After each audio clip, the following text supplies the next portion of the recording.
troops are in the streets of Nairobi. Sir Evelyn Baring, the governor, salutes the men of the Lancashire Fusiliers who have flown in to help clear his colony of the Mau Mau menace, which has struck fear into Kenya's very heart. On October the 20th, 1952, the government of Kenya, supported by 40,000 white settlers and the British Army, declared war on 6 million Africans, and on the Kikuyu people in particular. The governor of Kenya announced that due to the widespread activities of the Mau Mau Society, he had been forced to declare a state of emergency.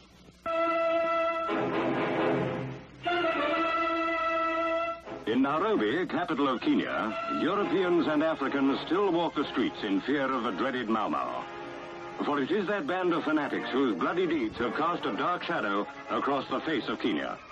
Some are brought in to face justice, others are shot in fights with police and troops, but thousands more escape to continue their crusade of murder and violence. There is little reliable information about the setup of the terrorist organization, for few members even know from whom they take their orders.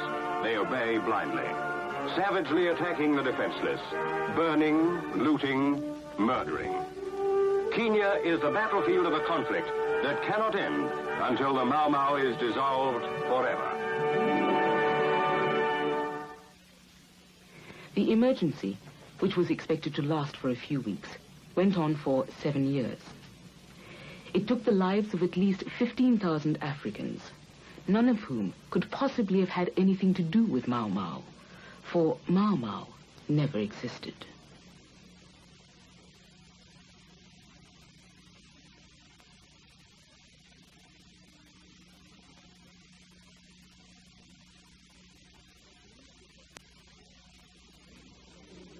At the end of the Second World War, Kenya's Africans were impatient with colonialism.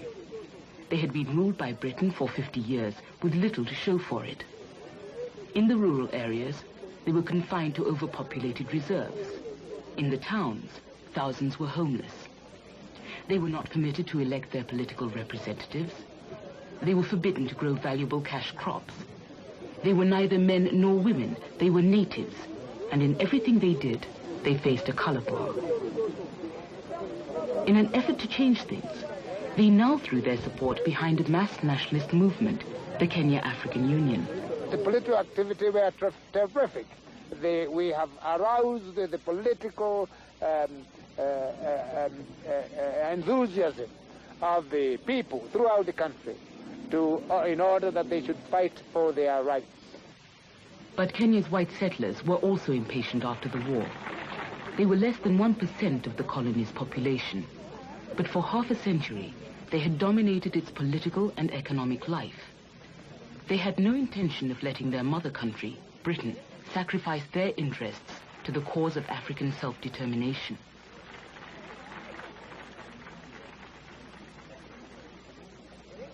Their objective was to hold on to Kenya, which had the largest European population amongst the 3 East African states, and to make this a white man's country. That was their objective.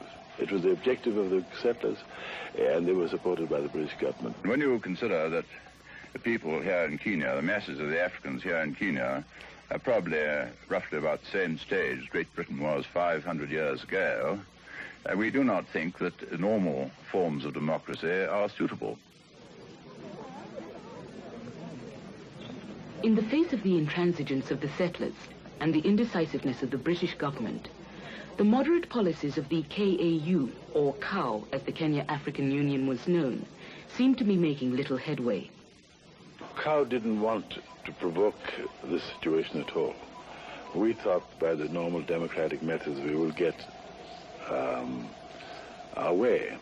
In other words, what we were asking for in this was just really human justice. We asked for more representation in Parliament. We asked for more money on education, agriculture, and so on. So for some time, there was a feeling in KAU to continue that sort of struggle. And the others have said, no, this is not going to work, let's fight it out. One of those who was prepared to fight, if necessary, was Solomon Memia. He had been in politics since the mid-1930s as a leader of the Kikuyu Central Association. When this party was banned in 1940, Memia took it underground and helped carry it through into the post-war period.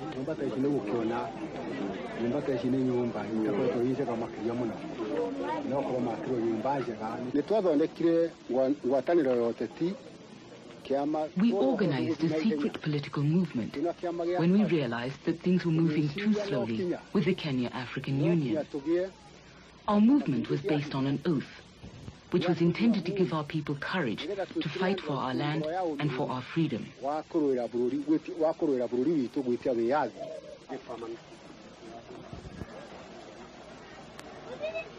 The first oath that members of the underground movement were required to take was known as the Oath of Unity. It bound them together and strengthened their support for more militant political action. We used an oath to help people understand what the struggle was about. Many people were cowards. They were frightened of politics. They said it was bad for us to set ourselves against the Europeans. We decided to put courage into them, and to do this, we had to give them an oath and tell them, we want you to be ready to die fighting for this land, fighting the white man until he stops ruling us, until the land he has stolen comes back to us. Then we shall have our freedom and not be ruled badly by the colonial government.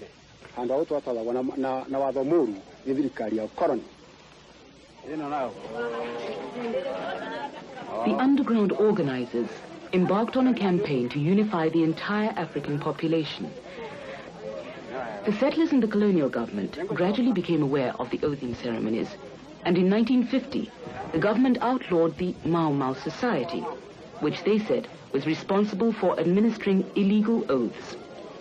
The words Mau Mau meant nothing in any language in Kenya.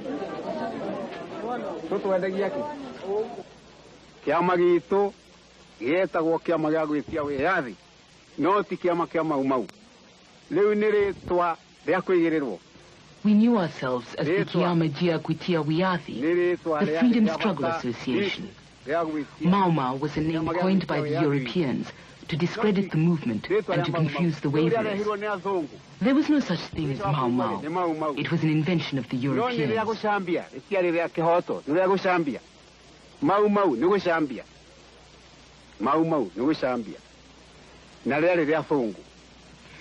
To the settlers and to their allies in the colonial government, the Kenya-African Union and Mau Mau were one and the same, and Jomo Kenyatta, Kau's president, was the leader of both.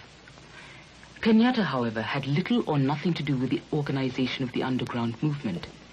He was its symbolic leader, but he stood back from the methods it was prepared to employ. Kau is not a fighting union that uses fists and weapons, Kenyatta told his followers. If any of you here think that force is good, I do not agree with you. Remember the old saying that he who is hit with a club returns, but he who is hit with justice never comes back. In 1952, the settlers refused to believe a word Kenyatta said. He was the symbol of everything they loathed, the focus of everything they feared. At one point, they even called for his liquidation. By the middle of 1952, hundreds of thousands of Africans, mostly Kikuyu, had taken the Oath of Unity. A more militant set of leaders had taken over most of the top offices in Kau. Mass meetings of unprecedented size took place, at which the demands for self-government and for the return of expropriated lands were made with new confidence. The settlers felt threatened by this militancy, but they were more disturbed by the prospect of the British government coming to a political settlement with the Africans, as was happening already in West Africa. Self-government under permanent white leadership had always been the settlers' goal in Kenya. In order to realize that objective, they now embarked upon a campaign to crush African nationalism. At this point, it's very important to look at the chronology of the events which led up to the declaration of the emergency. Sir Philip Mitchell, Kenya's governor since 1944, retired in June 1952. Mitchell had been a thorn in the settlers' side. While they claimed that discontent was growing into revolt, Mitchell was saying that things had never been better. With Mitchell out of the way, and his successor not due to arrive for 3 months, the settlers made their move. On July 10th, Michael Blundell, the leader of the settlers, introduced a motion in the Legislative Council calling for stern measures against a subversive organization which he said was spreading like a disease through the colony. The acting authorities refused to accept this view or admit that new laws were necessary. Over the next few weeks, the settlers held a series of meetings. They threatened to take the law into their own hands unless the government declared a state of emergency, arrested the nationalist leaders, and issued a statement that nationalism on West African lines was not the official policy in Kenya. A month or two before the emergency was actually declared, many of us felt something was going to happen. And we had rumors that perhaps Mr. Kenyatta would be arrested, together with the other members of the committee of the Kenya African Union. What was going to happen, of course, we couldn't foresee at that time. On the 19th of August, the acting governor denied categorically that there was a state of emergency in the colony. The government could not stop nationalism, he said. It could only try to guide it. Now the settlers began to talk of vigilante groups. They began to attribute every crime to Mau Mau. Every murder, every theft, every sullen look, every hostile stare was the work of Mau Mau. The Kenya government, more worried by the threat of a settler revolt than an African one, agreed to consider special laws to suppress African politics. We were not taken by complete surprise, as we knew something was going to be done to try and keep down the movement, which was now have taken tremendous proportion in agitating for self-government. On September the 16th, several Kenya officials flew to London to persuade the Colonial Office that the proposed laws were necessary to control subversion. This was the first time the British government was informed directly of what was going on. A week later, 7 new ordinances were passed and held ready for the arrival of the governor, whose signature would make them law. On September the 29th, more than 3 months after Mitchell's retirement, the new governor arrived. Sir Evelyn Baring was welcomed at Nairobi Airport by settlers and government officials alike, for there was now an opportunity to bring things to a head.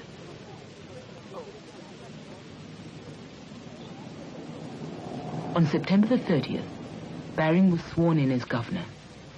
On October the 3rd, he signed the new legislation. He was then taken for a brief tour of the rural areas where Mau Mau was allegedly operating.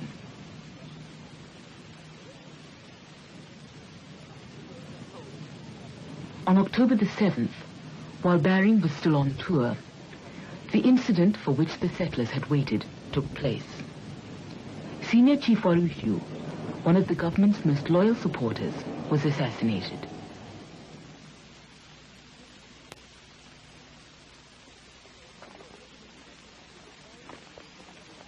On October the 9th, Baring returned to Nairobi. He immediately cabled the Colonial Office, requesting permission to declare a state of emergency. The movement has many heads, Baring wrote. We are dealing with a hydra. It is now abundantly clear that we are facing a planned revolutionary movement. If the movement cannot be stopped, there will be an administrative breakdown, followed by bloodshed amounting to civil war. European farmers are very reasonable, but all indications are that there will be a planned assassination of Europeans. Reprisals will then be absolutely inevitable. At this point, 10 days before the emergency began, not one European settler had been killed. On October the 14th, the Secretary of State for the Colonies, Oliver Littleton, approved Baring's request. First the Kenya government, and now the British government, had in effect accepted the settlers' concept of Mau Mau. It remained only to convince the world. On October the 20th, the war began. Troops are in the streets of Nairobi. Sir Evelyn Baring, the governor, salutes the men of the Lancashire Fusiliers who have flown in to help clear his colony of the Mau Mau menace, which has struck fear into Kenya's very heart. All have to be carefully checked by police security men, for in such a decisive swoop as this, it is all too easy for the innocent to suffer.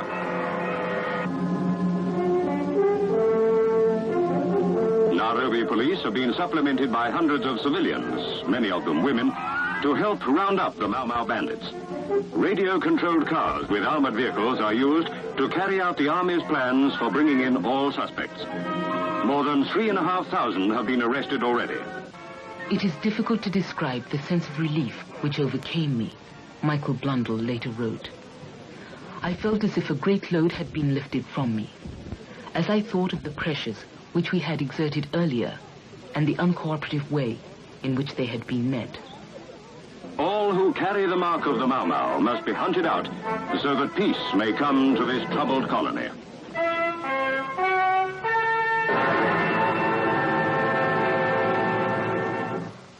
Having authorized the state of emergency, it was necessary for the Colonial Secretary, on behalf of the British government, to discover against whom or what it was directed.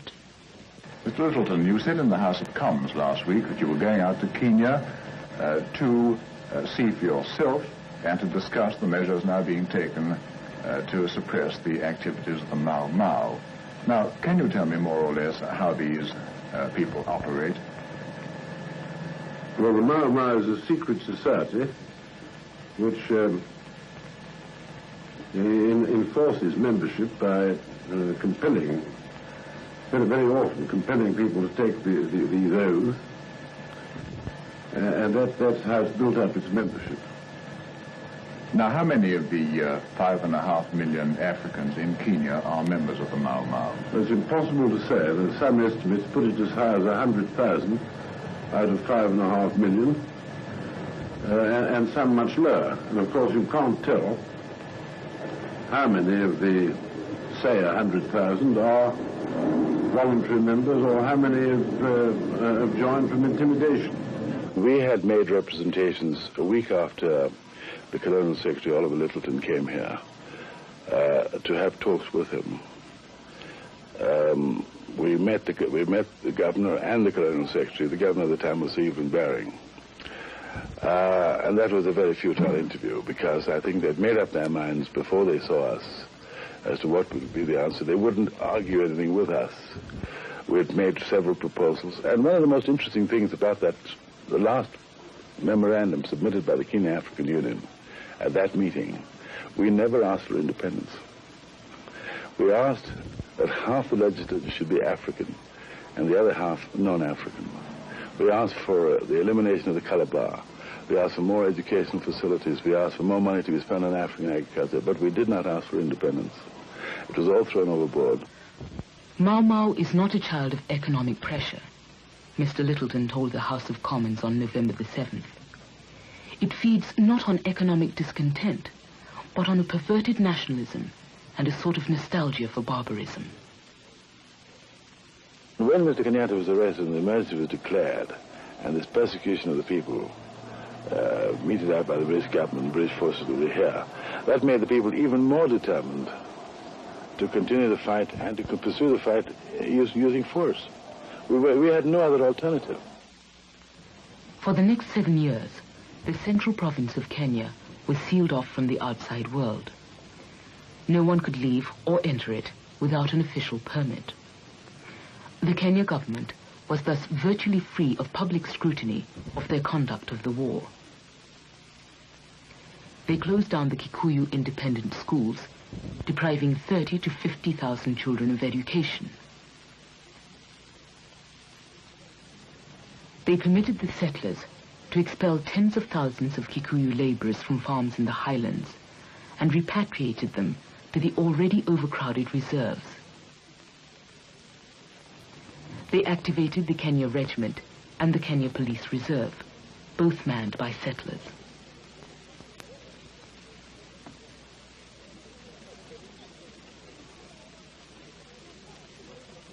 The response of the Europeans at that time was, of course, frankly theatrical. There was far too much carrying of guns, slapping pistols on the bars, wearing outre, sort of louche clothes. At the time, we called them the Kenya cowboys, and of course they loathed that, but that is exactly what they were. While they were terrified in one sense. They were profiting by the situation in another, in that all the extrovert nature of the old-fashioned Happy Valley Kenyan was able to find its expression by the carrying of the six-shooter on the hip, the slamming of doors, the sort of general John Wayne behavior of everybody in the country. I remember myself when I was in a fire, which is in the southern half of Nyeri district, and I'd only been in the country a few months, hearing that the police officer in the next door division, which was in another district, had lined 5 people up against the wall and shot them. I wrote a letter complaining about this to the district officer in Nyeri, and was informed that he had passed my letter to the district commissioner in Fort Hall. And that was the last I heard of it, and no one heard any more about that particular incident. I remember, too, the son of a very liberal Kenya European.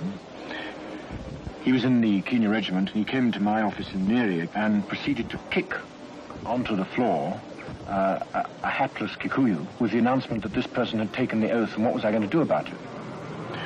I'm merely speaking of these 2 incidents as symptomatic of something which was much graver, and this was, I think, there's no doubt about it, systematic torture and brutality and an attitude of shoot to kill, which was endemic, certainly, in the central province for the first year and a half of the emergency. The oppression was very bitter, I can assure you that. British troops at one time were paid a gratuity for every Mau Mau they killed, and they had to bring in the man's hand to prove that they had killed a man. And apart from British troops, the local settlers took the law in their own hands, formed themselves into groups with their guns, and went out shooting people out of hand.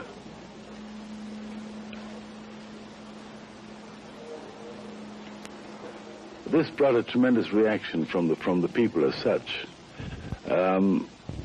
You may call it a revolution. Yes, it was in opposition to government's action.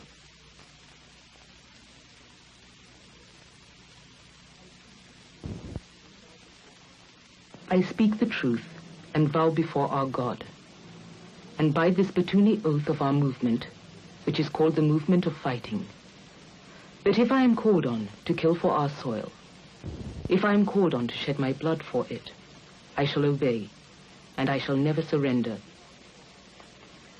I speak the truth and vow before our God, that if the people of the movement come to me by day or night, and if they ask me to hide them, I shall do so, and I shall help them. I speak the truth and vow before our God, that I shall never take away the woman of another man, that I shall never walk with prostitutes, that I shall never steal anything belonging to another person in the movement. And if I transgress against any of the vows that I have thus consciously made, I shall agree to any punishment that the movement shall decide to give me. And if I fail to do these things, may this oath kill me.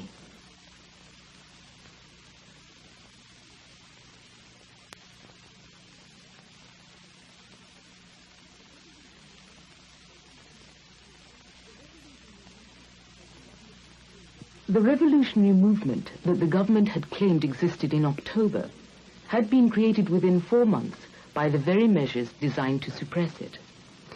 Thousands of men and women reacted to the oppression by moving into the forests of Mount Kenya and the Aberdare Mountains to become not Mau Mau, but the Land Freedom Army. We believed that Kenya was our country, and we had the right to rule ourselves and not to be ruled by foreigners. And we believed that the white settlement in the highland, which was set aside exclusively for the white settlers, was our own land.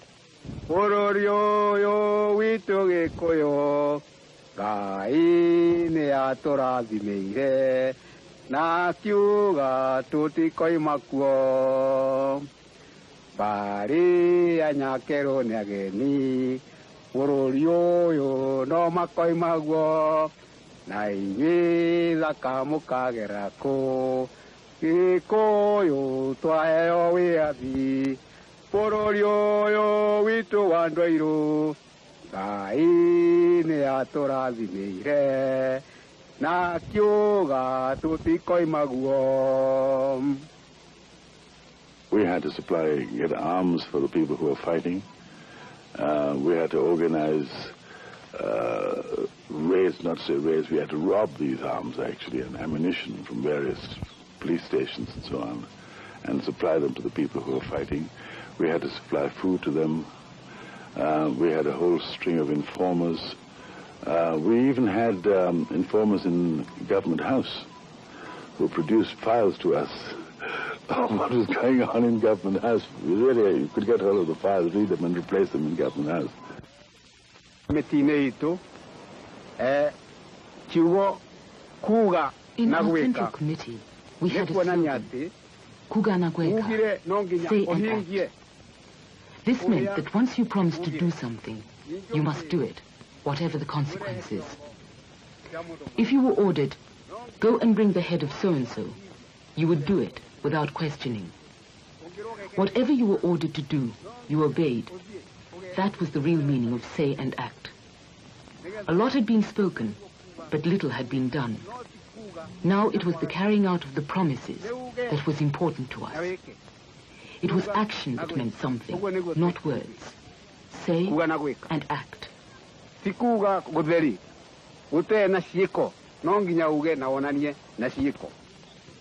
Within 6 months of the start of the emergency, the Land Freedom Army numbered about 10,000.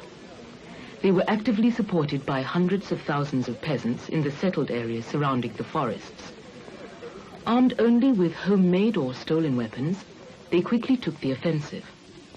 They attacked police posts, loyalist villages, British Army units, and occasionally white settlers. More than anything, it was the killing of whites by blacks that was exploited in propaganda and inflated in paranoia. The image of Mau Mau as the white man's nightmare is the strongest image to come out of the emergency. From the Cathedral of the Highlands in Nairobi are borne the bodies of Mr. and Mrs. Roger Ruck and their 6-year-old son, Michael, a British family brutally murdered by the Mau Mau. Here in a lonely farmhouse, far from the comparative safety of the city, police dogs found the Rucks stabbed to death. Incensed by the murder of the Ruck family, 2,000 Europeans assemble outside Government House in Nairobi. Mr. Michael Blundell, leader of the European elected members, a body formed by the white settlers, strongly criticizes as ineffectual the present action being taken by the government. A feeling runs high among the settlers, for it is the ultimate aim of the Mau Mau to drive them all from Africa. Refused audience with the governor, Sir Evelyn Baring. The demonstrators attempt to storm Government House.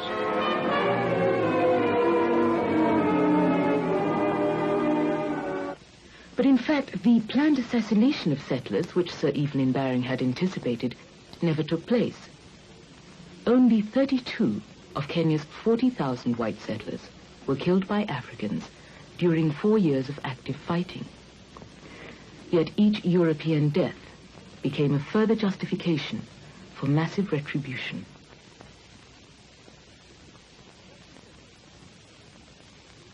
What the settlers had once elevated to the status of a revolutionary movement, they now debased into something so evil that it was worse than the evils required to eradicate it. I've just arrived from Kenya, where for over 6 months we've been in the throes of a battle against Mau Mau, which is really another name for a struggle against the destruction of civilization and law and order and everything that we hold of value. It has been engineered by unscrupulous agitators and is really a challenge to us, all that we value, and the Christian faith. Over the course of 4 years, more than 15,000 Africans lost their lives. According to official statistics, less than 2,500 were victims of Mau Mau. The others, more than 80% of those who died, were killed by government forces. This Mau Mau is a lawless and savage organization. And I must at all costs, see that respect for law and order is obtained. By the early part of 1953, it was clear that the settlers and the Kenya government had failed to crush African nationalism. In June, a full-scale military command was established. May I give a special message to those who have friends and relations in Kenya?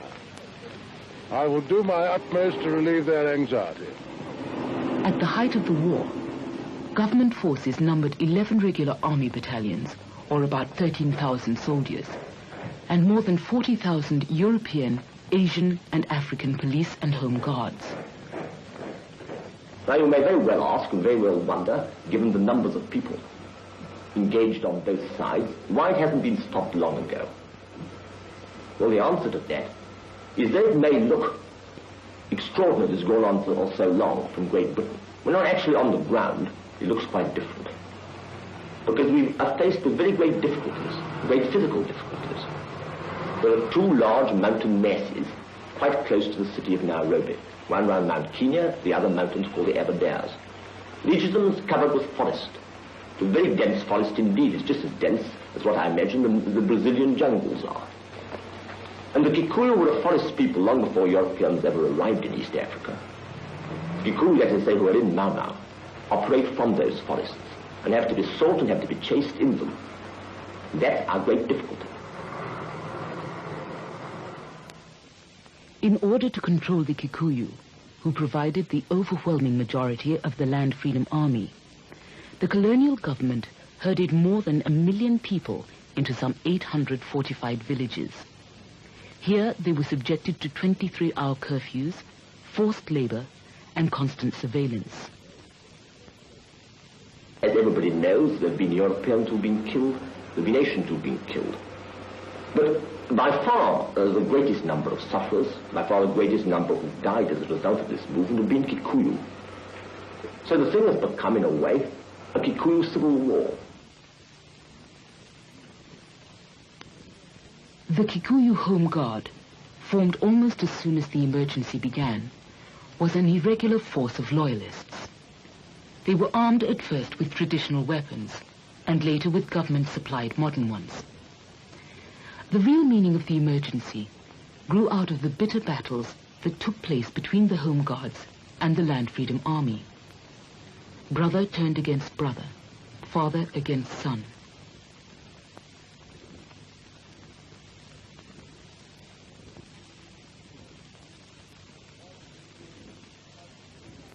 As the fighting grew worse and worse, then there was a time when we were completely cut off and we had no communication even with our wives or our children, or even with our other forest fighters or sympathizers anywhere. In the end, it was the mass roundups of Africans in trading centers and urban areas that broke the Land Freedom Army's chain of supply and manpower. The police and the army swooped and arrested indiscriminately, removing their victims to hastily erected detention camps scattered around the country. Throughout the emergency, any African was liable to be arrested anytime, any day, anywhere. In April 1954, this policy culminated in Operation Anvil, when the colonial government was prepared to screen every African in Nairobi. More than 20,000 were detained.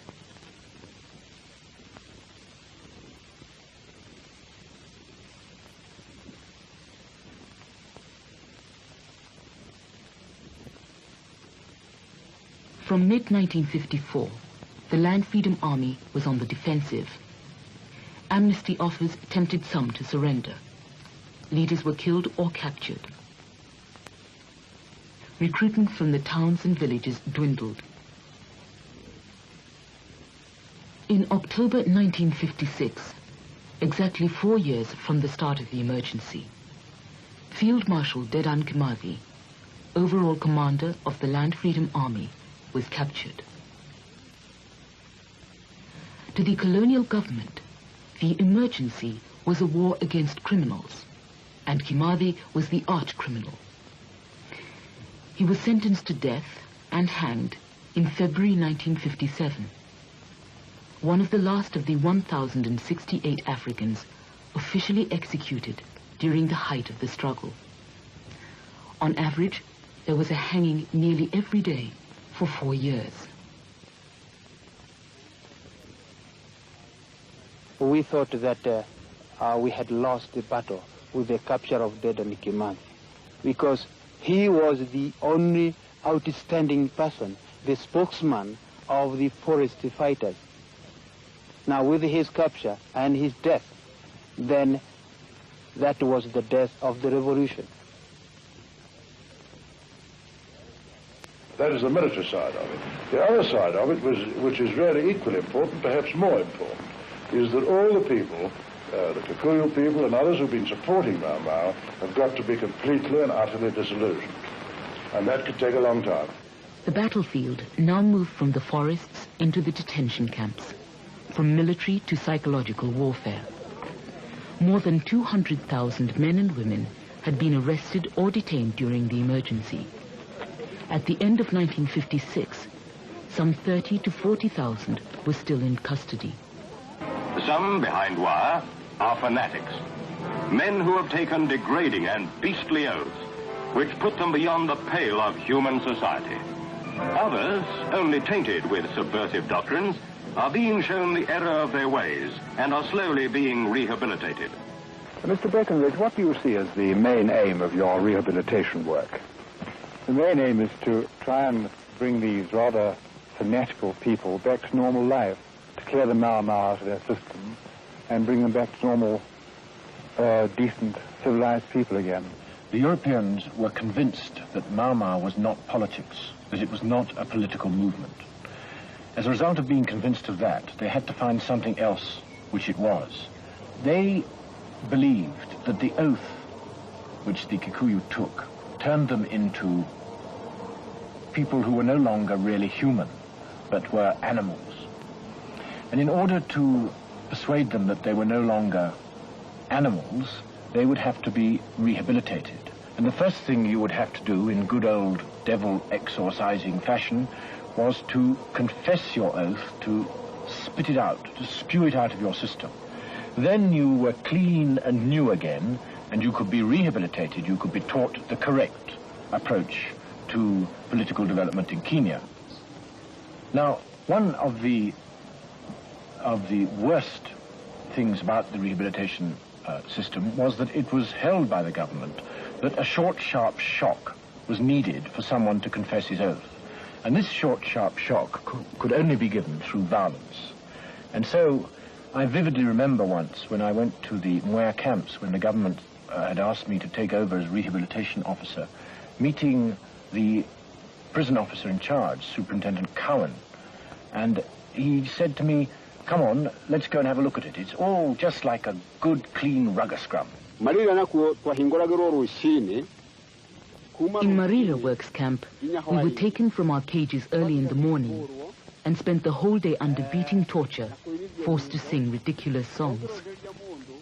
Detainees there looked mad, like those taken to Mathari Mental Hospital. It was so atrocious at Marira that 2 people were beaten to death during the time I was there. But what made it even worse was that the warders went on beating the bodies even after they were dead. Not only was this inhuman, it showed the whole stupidity of the rehabilitation orgy. We were treated in ways that no man would dare to treat an animal. We were told that we must confess in order to go through the pipeline. And if you refused, you were regarded as the worst type, a hardcore. A number of people resisted the pipeline, but many more succumbed to the extreme measures of torture. I was one of those who failed to go through the pipeline. I was too thick, as they said, and I was sent to Hola Camp.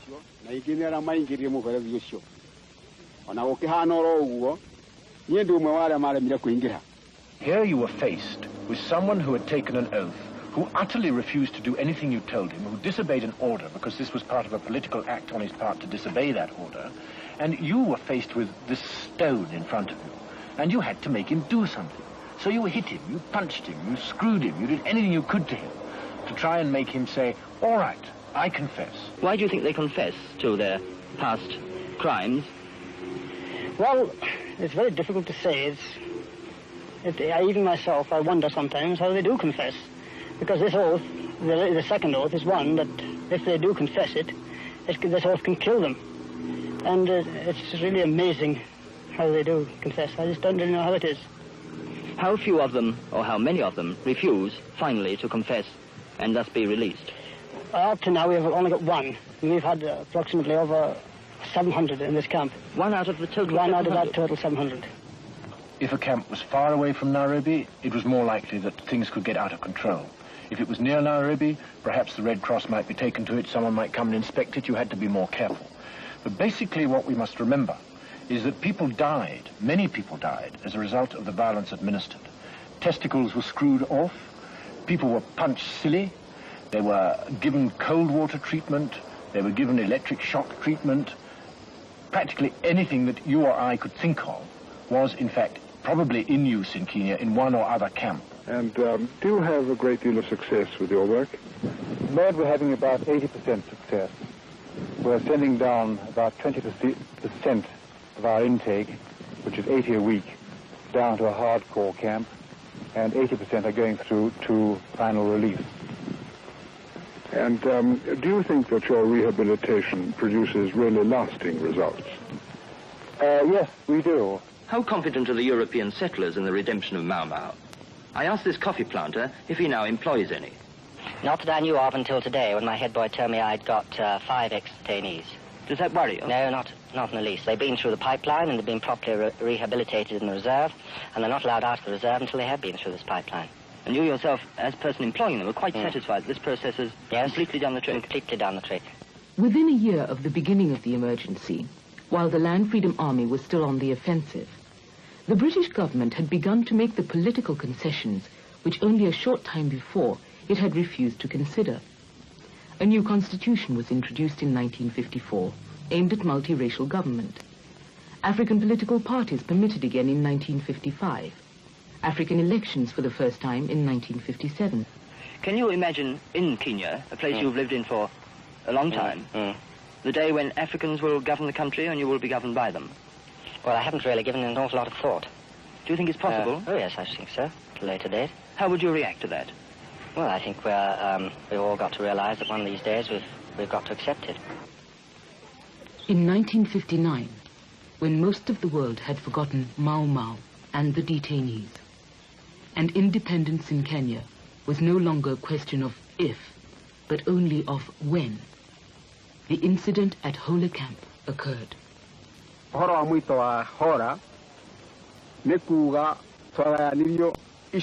the day of the infamous Hola massacre, detainees who were there and who were regarded as irreconcilable, or the hardest of the hardcore, were divided into 3 groups. One group was sent to the kitchen. The second group, of which I was a member, was sent to the dispensary for treatment. And the third group was taken to dig on the land, something we had always refused to do. Each of them was given a spade, a basin, and a hoe, and they were broken down into groups of 5 each. They were taken into the bush and ordered to dig, but they refused. And they were whipped and beaten, whipped and whipped, until 11 of them died. It was the greatest of brutalities, for among those who survived, none escaped permanent injury. Then, after causing helpless men to be beaten to death, the colonial government put out the lie that they had died from drinking poisoned water. An investigating team was set up, and the truth came out. Following this incident, the British government was rocked out of its stupor, for it realized that the settler government in Kenya had always been lying.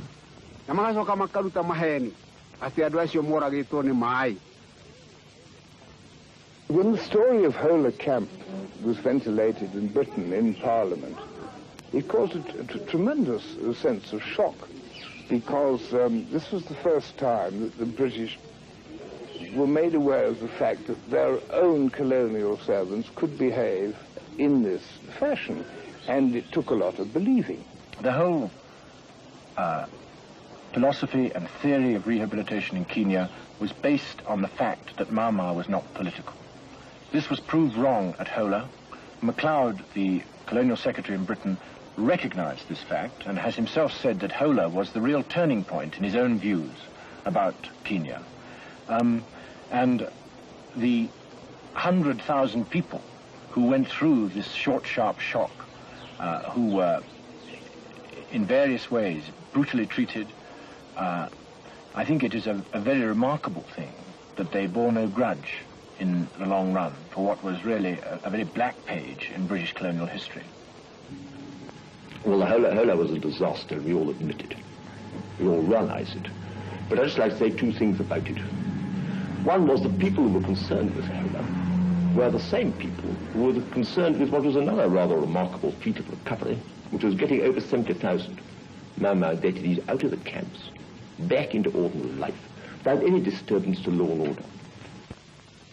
Although the emergency came to an end officially in 1960, the most militant underground leaders were still kept in prison or restriction.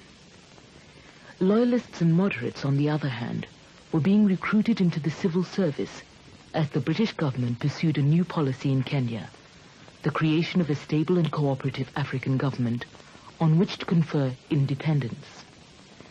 Ironically, the man on whom the British government and later the settlers came to rely most heavily for the success of this policy was the man they'd imprisoned in 1953 as the leader of Mau Mau, Jomo Kenyatta. A great many Africans who were loyal to the government during the emergency are fearful of what would happen to them if you were released. Are there any grounds for those fears? There's no ground at all. Neither those who were in the forest nor those who were royal or home guard have anything to fear at all, because I think all of them are brothers and sisters. Mr. Kenyatta, some of the 60,000 European settlers here are frightened that their titles to land and their right to stay in Kenya may be thrown overboard when a Kenyan administration takes over. Well, I don't think they have anything to fear, providing that they behave as a good citizen. Have you found that since independence things have gone as badly as you expected or better than you expected? Oh, they've gone better than I expected. On the whole, since independence, have things gone better or worse than you expected? Oh, far better. They've gone infinitely better than I thought they would. And who do you give the credit for that to? To Jomo Kenyatta and his government. They've been an extremely stable government.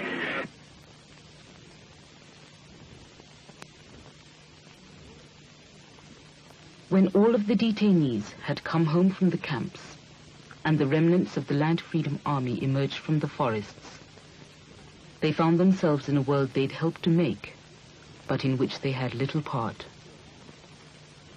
I regret to state that those of us who fought for freedom were never given a chance to participate in the present government. The majority of ex-freedom fighters are among those who live here in these shanties because they have nowhere else to go.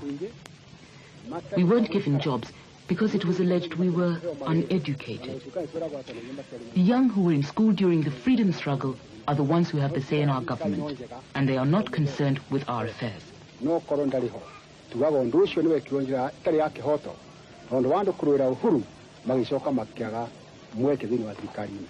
we still say that our government is good because Mzee Kenyatta is there. But if he were not there, we would say that justice has not been done to those of us who fought for freedom. It is not Mzee Kenyatta's fault. It is the fault of these young men who joined the government and undertook its leadership.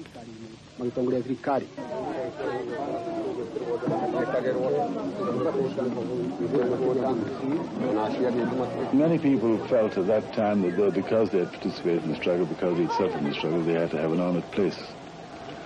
Some did and some didn't. And those who didn't were rather bitter.